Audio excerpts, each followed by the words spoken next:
la honte de ta jeunesse et tu ne te souviendras plus de l'opprobre de ton veuvage. Alléluia. On peut s'asseoir dans la présence du Seigneur. Amen.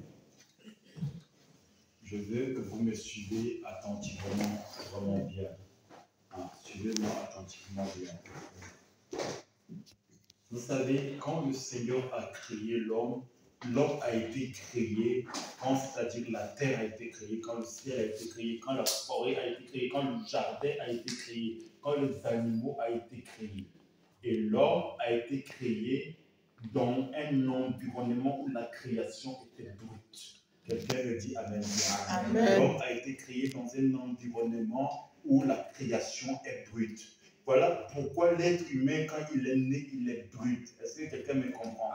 L'homme, être humain, c'est-à-dire l'homme, c'est-à-dire a une portion de Dieu. L'homme, c'est-à-dire il est l'homme et puis il est Dieu. Voilà pourquoi on appelle, c'est-à-dire l'homme est 100% l'homme, l'homme est 100% aussi Dieu. Amen. Voilà pourquoi quand l'homme a été créé, le Seigneur a soufflé, c'est-à-dire de l'air pour qu'Adam devienne un être vivant. En réalité, quand il a soufflé de l'air dans la narine, dans la bouche d'Adam, il y a une chose qui s'est passée. Il a transféré à Adam une partie de sa personne. Voilà pourquoi Adam est une partie Dieu, Adam est une partie, c'est-à-dire homme. Quelqu'un me dit Amen. Amen. Mais quand Adam, homme, a été créé, c'est aussi en même temps Adam, Dieu aussi a été créé. Ça veut dire que quand tu es né, quand ta partie homme est née, c'est là où aussi ta partie Dieu est aussi née. Pourquoi je dis cela? Quand le Seigneur a créé, c'est-à-dire des choses, et il te dit qu'il est créé, tu es créé à son image, à sa ressemblance, d'où se trouve la ressemblance?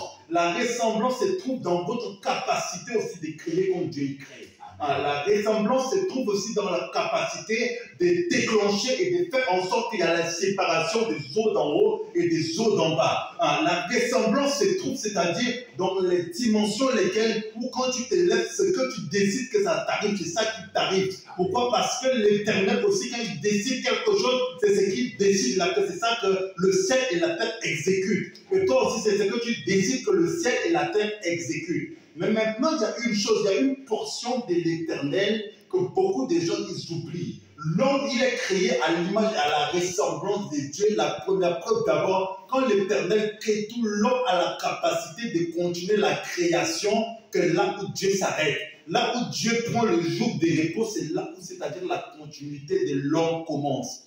Voilà pourquoi vous allez voir qu'en général, un enfant, c'est le père qui s'occupe de lui. Mais quand l'enfant devient fils, qu'est-ce qui se passe? C'est le fils qui va annoncer les œuvres de son père. C'est le fils, c'est-à-dire qui prend, c'est-à-dire, par exemple, imaginons que quand on a un père qui a une entreprise, et le fils a étudié. Et quand le fils devient, il a un certain âge, il prend l'entreprise de son père, c'est lui qui présente son père dans certains pays. C'est lui qui présente son père dans certains endroits. Est-ce que quelqu'un me comprend très bien? Donc, ça veut dire que quoi? Ça veut dire que le Seigneur a fait en sorte que là où lui, il prend du repos, il envoie Jésus-Christ. C'est là où, c'est-à-dire la croix du Christ s'arrête, c'est là où ta croix commence. Là où, autrement dit, la force du Christ s'arrête, c'est là où ta force commence. Là où, autrement dit, la mission du Christ s'arrête, c'est là où ta mission commence.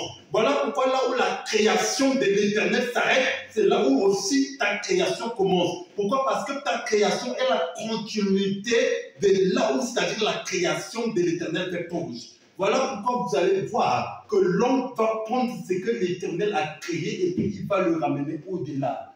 Si tu es un homme et que tu sers le ciel, tu sers l'Éternel des armées et que tu n'as pas l'esprit de la transformation en toi, ça veut dire que le Christ qui est en toi, c'est à revoir. Ça veut dire que le Christ qui est en toi n'a pas encore les statuts parfaits. Quand Christ a une statue parfaite en toi, ça veut dire que quoi? Ça veut dire que tout ce que tu as mis, tout ce que l'Éternel a créé, tu dois transformer. Est-ce que quelqu'un me suit très bien? Amen. Si tu n'as pas la capacité de transformer quelque chose, ça veut dire que le Christ qui est en toi, ça veut dire que, comment dirais-je, la manière où tu as crié en Christ n'a pas encore, c'est-à-dire pris la maturité qu'il faut. Pourquoi? Parce que le Christ en toi doit grandir. Et quand le Christ en toi grandit, c'est là où il peut crier pour être accompli. quand le Christ en toi a grandi, c'est là où il peut guérir les malades, il peut, c'est-à-dire autrement dit, ressusciter les morts. Ça veut dire qu'il y a des choses lesquelles, où l'Éternel crée, qui doit aller loin. Si le Christ en toi a grandi, ça veut dire que tout ce que ta main touche va être seulement que l'espérance de la gloire, parce que Christ en toi est quoi? L'espérance de la gloire. Quelle gloire? La gloire de quand tu arrives quelque part. Ce qui semble impossible pour les hommes que Dieu a créés, pour toi ça devient possible. Pourquoi? Parce que c'est lui qui a créé, a injecté en toi, c'est-à-dire le plan de sa création. Alléluia. Quelqu'un me comprend? Amen. C'est-à-dire le plan de sa création a été injecté en toi. Qu'est-ce qui va se passer? Il va se passer que tu vas connaître l'algorithme de comment ce que lui il a créé, l'algorithme de comment débloquer les choses qu'il a créées pour aller encore plus loin avec ça. Et les personnes lesquelles qui vont plus loin avec, c'est-à-dire la création du Christ, ne peuvent ne pas être chrétiens. Du moment où ils comprennent seulement qui ils sont, du moment où ils comprennent dans leur mentalité d'où vient, c'est-à-dire leur origine, d'où vient leur capacité, ça va déclencher en eux une ferme assurance de continuer là où le Seigneur s'arrête. Quand je dis là où le Seigneur s'arrête, je n'ai pas dit que c'est impossible pour que Dieu transforme, non. Je n'ai pas dit ça. Mais je dis que le Père a son rôle, le Fils a son rôle, le Saint-Esprit a son rôle. Le Père, son rôle, c'est de créer des choses. Mais ce n'est pas au rôle du Père de venir transformer ce qu'il a créé, c'est le rôle du Fils. Quelqu'un me dit Amen bien. Le Fils doit transformer, doit multiplier, doit grandir ce que le Père a créé pour que, c'est-à-dire, on soit rendu au Père. Et le rôle du Saint-Esprit, c'est de venir défendre la cause de l'œuvre du Fils. Est-ce que quelqu'un me comprend très bien? Quand toi, le Fils, c'est-à-dire tu commences à élargir, à multiplier ce que le Père a créé, le Saint-Esprit va venir faire en sorte que le dévoreur ne vienne pas dévorer l'action de tes mains. Si par exemple tu n'arrives pas et tu n'as pas la capacité de multiplier ce que le Père a créé, tu n'as pas la capacité de transformer ce que le Père a créé, Dieu peut te demander des comptes, ça peut aussi causer ton enfer. Parce que aller en enfer ne veut pas dire seulement que tu es impudique. Aller en enfer et pécher ne veut pas dire seulement que tu insultes ou tu voles. Non, ne serait-ce que ne pas multiplier naturellement les capacités des choses que l'Éternel a créées devant toi. De ne pas agrandir cela. Ne serait-ce que quand tu n'as pas l'esprit créatrice. Non seulement tu as l'esprit créatrice, mais toi tu as l'esprit de la continuité de la création. Donc le Seigneur te fait encore la grâce en fait de te donner un esprit qui va beaucoup plus loin que ce que lui il a fait. Il injecte en fait la suite en fait de ce que lui il a comme esprit en toi, pour que toi tu sois en fait la complétarité, c'est-à-dire de l'œuvre de ses actions. Est-ce que quelqu'un me comprend très bien? Ça veut dire que quoi? Ça veut dire que toi, le Seigneur t'a créé pour que tu sois celui qui complète ses actions. Tu n'es pas n'importe qui. Voilà pourquoi les démons sont jaloux de toi. Les anges sont jaloux de toi parce que les anges ne sont pas la continuité de l'esprit créatif de l'Éternel. Mais toi, tu as la continuité de l'esprit créatif. Là où l'Éternel s'arrête, là où l'Éternel arrête son esprit de la créativité, c'est là où en fait l'esprit de la créativité qui est le suivant en toi commence et rentre en action. Amen. Et quand cela maintenant commence en toi, et que tu n'arrives pas à continuer la création qui a été créée, tu pèches contre le ciel. Amen. Vous savez, le monde spirituel n'a pas peur de quelqu'un qui prie beaucoup. Non. Le monde spirituel a peur d'une personne qui a la capacité de transformer, de rendre une circonstance médiocre à une circonstance meilleure. Est-ce que quelqu'un me comprend? Rendre les circonstances meilleures, c'est-à-dire que tu commences quelque chose que Dieu a arrêté sa création. Un homme de Dieu n'est pas celui qui doit chercher à créer. Un homme de Dieu doit rentrer dans le règne de l'Esprit et dire au Saint-Esprit, montre-moi les choses cachées qui ont été créées que les hommes ne savent pas. Pourquoi? Parce qu'il n'y a rien de nouveau sous le soleil. Vous savez, le soleil fonctionne en deux dimensions. Il y a le soleil que nous voyons dans son état originel et il y a le soleil que nous voyons pas que le Saint-Esprit ou l'ange qui maintient, c'est-à-dire le feu, maintient. Donc, c'est-à-dire qu'il y a un soleil dans les cieux et puis il y a un soleil que nous voyons. Donc, ça veut dire quoi? Ça veut dire que le soleil aussi, il a un jour égal à 1000 ans, 1000 ans égal à un jour. qu'est-ce qui se passe en ce moment-là? En ce moment-là, ça veut dire que quoi? Ça veut dire que si dans les cieux, la version spirituelle du soleil a reçu déjà certaines choses que la version physique du soleil n'a pas encore reçu, le Saint-Esprit peut, c'est-à-dire te montrer ce qui est caché sous le soleil dans son état spirituel, dans son état invisible. Voilà pourquoi vous allez voir que dans la création, je vais vous expliquer là où le Saint-Esprit intervenait. La Bible dit, au commencement, Dieu créa les cieux et la terre était sous forme vide, l'Esprit de Dieu se mouvait au-dessus des eaux. Puis Dieu dit que la lumière soit. Quand Dieu disait que la lumière soit, le Saint-Esprit était déjà en mouvement. Est-ce que quelqu'un me suit très bien? Ça veut dire que le Saint-Esprit était déjà en train de dégager des choses pour qu'il commence la création. Dieu disait, le Saint-Esprit exécutait. Le Saint-Esprit ramenait ce qui n'existait pas à l'existence.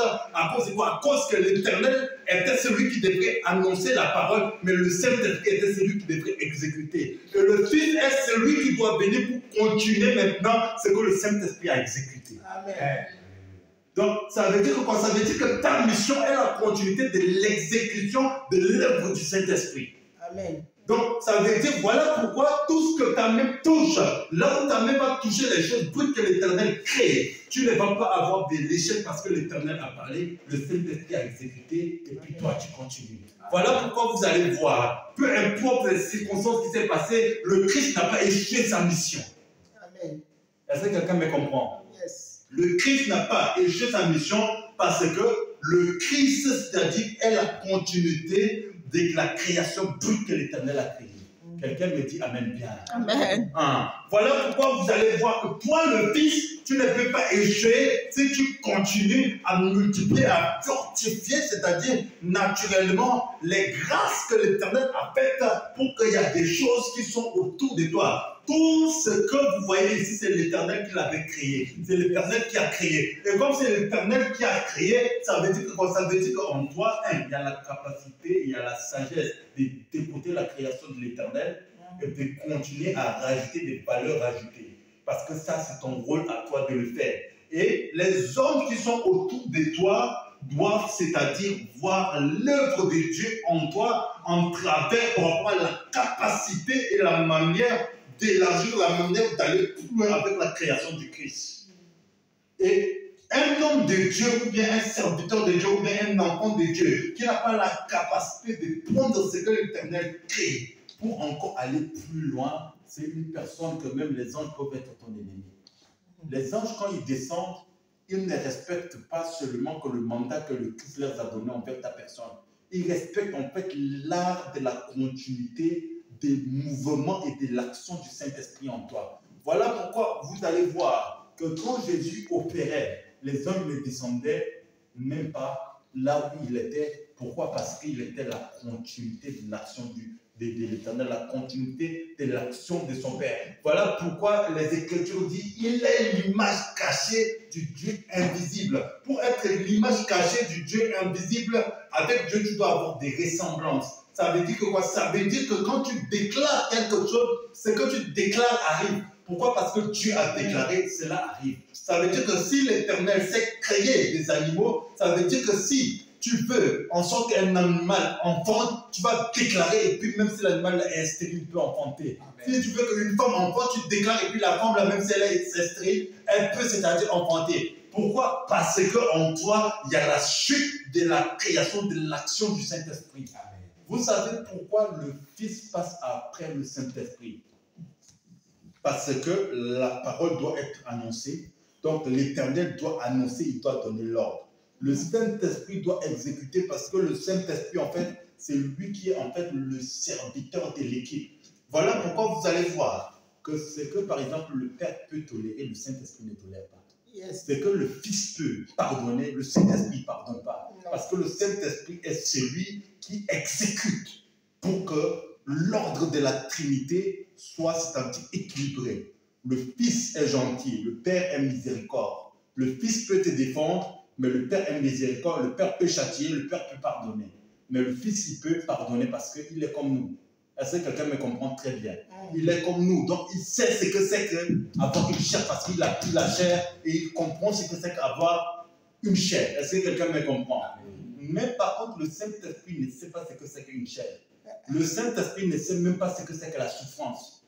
Le Saint-Esprit, que tu souffres ou tu ne souffres pas pour lui, c'est la même chose. Parce que ce n'est pas son rôle à lui de te rendre meilleur ou de te rendre mauvais. Ça ne l'intéresse pas parce que ce n'est pas son rôle. Est-ce que quelqu'un me comprend très bien? Amen. Mais par contre, le rôle du Saint-Esprit, c'est de créer et c'est de ramener ce qui n'existe pas à l'existence dans l'ordre du Père, en travers aussi ta voix, en travers ta personne. Parce que toi, tu fais partie du Fils. Voilà pourquoi, en fait, quand toi, tu arrives, tu commences à faire ton service, l'Éternel a déjà donné l'ordre à son serviteur, qui est le Saint-Esprit, de venir, en fait, mettre les choses en place pour que ta mission soit bien. Est-ce que quelqu'un me comprend très bien? Et vous allez voir que les anges sont en fait les agents qui travaillent directement avec le Saint-Esprit. Les anges ne travaillent pas avec l'Éternel qui a créé les cieux et la terre. Les anges travaillent avec directement le Saint-Esprit. Voilà pourquoi vous allez voir encore une autre chose quand on part plus loin.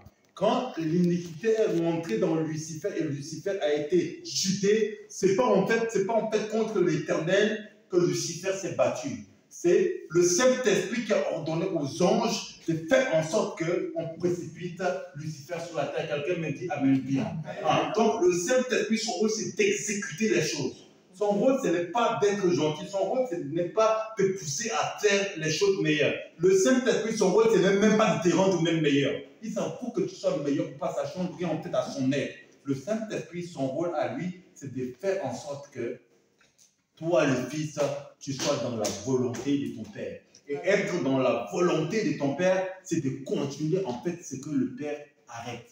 Voilà pourquoi la Bible même dit. Pourquoi je dis c'est de continuer ce que le Père arrête.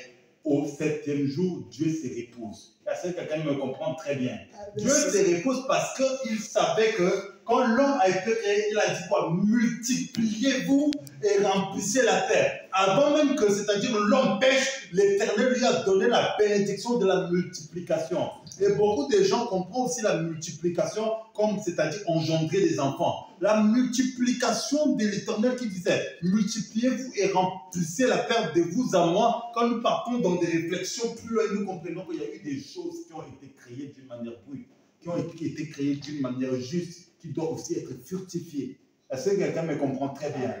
Qui doivent aussi être fructifiées. Voilà pourquoi vous allez voir, même les animaux, c'est l'homme qui lui a donné des noms. L'homme peut faire enfanter même les animaux. Pourquoi? Parce que le Seigneur a dit à l'homme de multiplier. Est-ce que quelqu'un me comprend? Et la multiplication que l'Éternel a donnée en fait à l'homme, c'est une multiplication de la continuité de ses progénitures pour que tout ce qui soit autour soit aussi multiplié et fortifié. Donc l'homme a la capacité non seulement de multiplier les fruits de ses entrailles, mais aussi, c'est-à-dire de multiplier la création de l'Éternel. Et c'est quand en fait tu comprends ça, c'est en ce moment-là que tu es dans la volonté du Christ.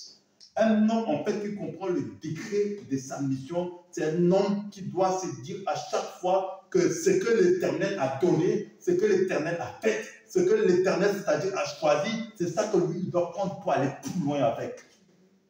Et si tu n'as pas l'intelligence et la sagesse de comprendre ça, ça sera très compliqué. Et l'homme, c'est-à-dire, autrement dit, qui a la multiplication de l'Éternel, c'est un homme qui doit s'aimer le matin, s'aimer à midi et s'aimer le soir. C'est un homme où, quand il essaie de faire les choses que l'Éternel a créées, il va continuer jusqu'à ce que ça fonctionne.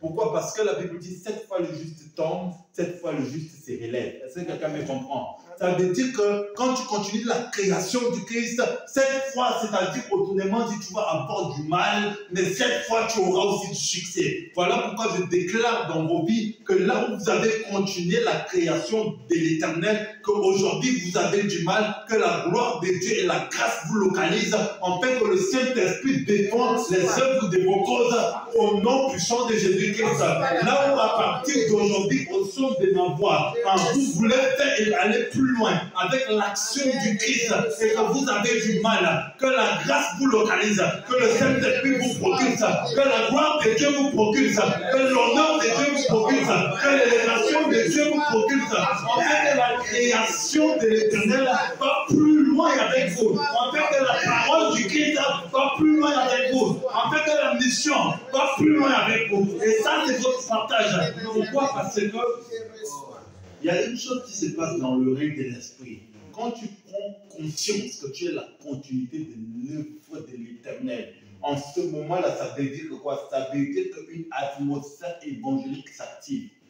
Il y a une différence entre l'atmosphère évangélique et l'atmosphère prophétique. L'atmosphère évangélique, c'est une atmosphère, l'atmosphère d'abord prophétique, c'est une atmosphère qui te ramène dans la promesse de l'Éternel, qui te ramène dans le ainsi dit l'Éternel. Mais l'atmosphère évangélique est une atmosphère d'accélération. L'atmosphère évangélique est une atmosphère de propulsion. L'atmosphère évangélique est une atmosphère d'aller beaucoup plus vite. Voilà pourquoi je déclenche sur vos vies encore que la vitesse, c'est-à-dire de la transformation de l'œuvre du Christ en vous, la vitesse de la transformation, que l'intelligence de la transformation rentre en vous, que la grâce de la transformation rentre en vous, en fait que vous soyez la continuité. Écoutez-moi bien, comme vous êtes la continuité de l'action, c'est-à-dire de l'éternel, vous n'allez pas avoir des obstacles qui vont tarder vos vies, qui vont tarder votre destinée. Pourquoi? Parce que l'Éternel vous dit que vous êtes, c'est-à-dire la suite de là où il s'arrête, la suite de là où lui il se repose. Parce que si l'Éternel met dans le ventre de ta mère, il te connaît et qu'il t'a choisi, il t'a consacré, ça veut dire qu'il te fait confiance. Tu n'as plus besoin de faire des preuves pour que Dieu te fait confiance. Dès dans le ventre de ta mère, il te fait confiance. Amen. Voilà pourquoi il t'a choisi en premier. Voilà pourquoi, en fait, c'est-à-dire lui, il t'appelle en premier. Voilà pourquoi il a envoyé le Christ pour toi en premier. Pour que quoi? Pour que toi, tu sois, c'est-à-dire l'ambassadeur et la personne qui va représenter tout ce que lui, il a donné à la terre. La terre a été donnée, c'est-à-dire à l'homme, pour que l'homme continue à travailler avec jusqu'à ce que le Christ revienne. Écoutez-moi bien, toute personne qui a pu, c'est-à-dire essayer de transformer et qui a eu des échecs, est-ce que vous savez que dans l'ordre de création, l'échec c'est parce que, en fait, le Saint-Esprit n'a pas encore exécuté la parole qui a été annoncée sur vos vies. Voilà pourquoi vous échouez. Mais aujourd'hui, je prie pour le Père et je déclare sur vos vies que le Père annonce une parole, en fait que les œuvres de vos mains, que le Saint-Esprit met les choses en ordre, pour que les actions de vos mains bondissent au nom de Jésus, pour que la mission de vos vies bondisse au nom de Jésus-Christ. Tout ce que vos mains touchent, que le Saint-Esprit met d'abord de l'ordre, pour que c'est-à-dire la multiplication de vos mains s'active au nom puissant de Jésus-Christ. Suivez-moi très attentivement bien. Quand le Père commence à parler, qu'est-ce qui se passe? Le Fils va rentrer en action parce que le Saint-Esprit a mis de l'ordre.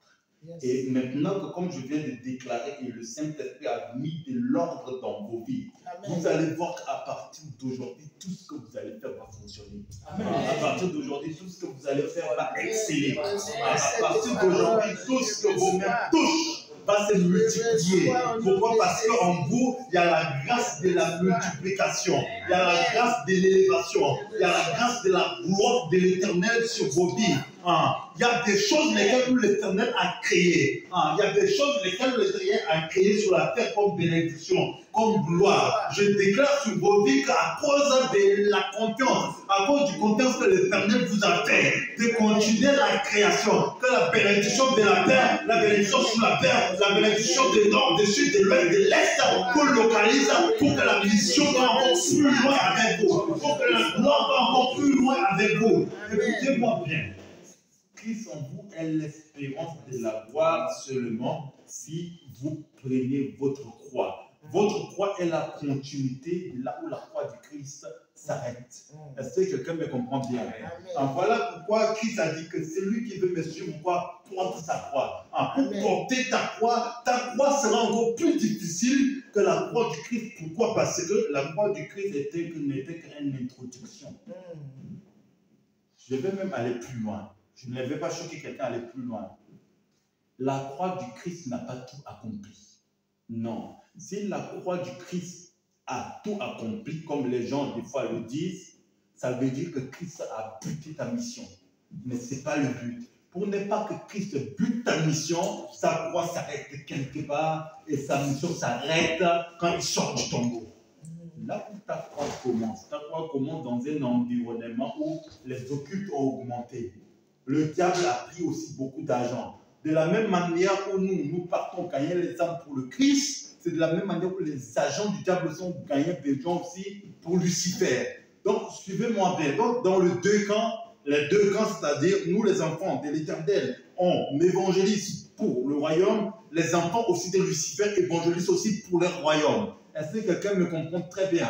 Donc, ça veut dire qu'en fait, l'atmosphère est encore plus difficile qu'avant. Pourquoi? Parce que racheter le temps, car les jours sont mauvais, Voilà pourquoi, en fait, le diable lui-même aussi, il sait que dans le temps Ayan, parce qu'il y a 3 temps. Il y a, c'est-à-dire le temps chronologique qui est le temps chronologique normal. Il y a le temps Kairos qui est le temps de l'éternité. Un jour est égal à 1000 ans, 1000 ans est égal à un jour. Et puis il y a le temps Ayan qui est le temps du règne des esprits. Et ce temps-là, c'est-à-dire un jour est égal à 100 000 jours et 100 000 jours est égal à un jour là-bas. Est-ce que quelqu'un me comprend très bien? Amen. Donc c'est là-bas, en fait, c'est dans ce temps-là que les anges, en fait, ils règnent. C'est dans ce temps-là que les anges, en fait, c'est-à-dire qu'ils opèrent. C'est dans ce temps-là aussi que les démons, ils opèrent et les esprits opèrent. Est-ce que quelqu'un me comprend très bien? Amen. Voilà pourquoi vous allez voir que la mission du Christ s'arrête, mais ta mission est encore plus dure que la croix qu'on a coupée le Christ avec des dents. Ta mission est encore plus dure qu'aller dans un tombeau. Est-ce que quelqu'un me comprend? Amen. Voilà pourquoi, en fait, quand toi tu vas prendre ta mission, le Saint-Esprit est relâché. Pourquoi le Seigneur a permis en sorte que le Saint-Esprit soit maintenant relâché? À cause de quoi? À cause qu'il savait que ta mission va encore être plus dure que la crucifixion. Ta mission va être beaucoup plus compliquée que la crucifixion. Vous ne savez pas. Vous allez aller, c'est-à-dire dans des entreprises où, par exemple, vous travaillez là-bas, le patron est gay. Sacrilège. Est-ce que quelqu'un me comprend très bien? Amen. Vous allez aller dans une entreprise où le patron il est occulte. Mais vous êtes là. Vous opérez. Vous croyez vraiment que si, contrairement à ça, parce que le Christ même, il était, c'est-à-dire le Père incarné, le Père s'est incarné en lui. Le diable lui a tenté dans le désert. Mais ça, ce n'était qu'une tentation.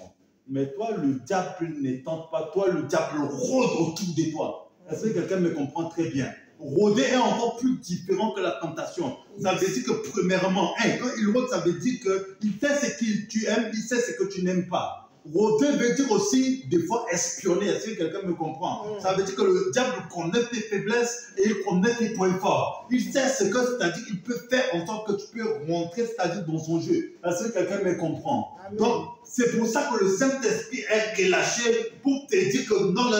Ce que le diable te propose à toi-même, tu sais aussi le faire. Voilà pourquoi, c'est-à-dire, le diable a dit au Christ, prosterne-toi et je vais te donner tout ce royaume. Le Christ, c'est-à-dire, comme c'est lui qui a tout créé, cela ne lui impressionne pas. Le Saint-Esprit est relâché pour que certaines tentations de l'ennemi ne t'impressionnent pas parce que tout ce qui est créé, toi, tu peux le transformer.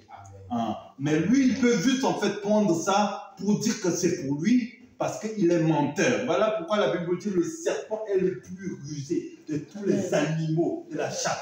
Donc, c'est-à-dire que le diable va utiliser les ruses que la création qui a été créée autrement dit est à lui. Voilà pourquoi je déclare sur ta vie aussi que là où l'ennemi peut te faire croire que les choses que tu veux, qui va te rendre heureux, que ces choses-là, c'est-à-dire ce que lui, il maintient, il a menti. Et j'arrache ça dans sa main pour te le donner au nom de Jésus. Amen. Parce que en toi, il y a la création de toutes ces choses que lui, il prend. Ces choses-là ne lui appartiennent pas, mais ça t'appartient à toi. Amen. Tu peux les répondre quand tu veux. Écoutez, vous savez pourquoi le Seigneur est merveilleux?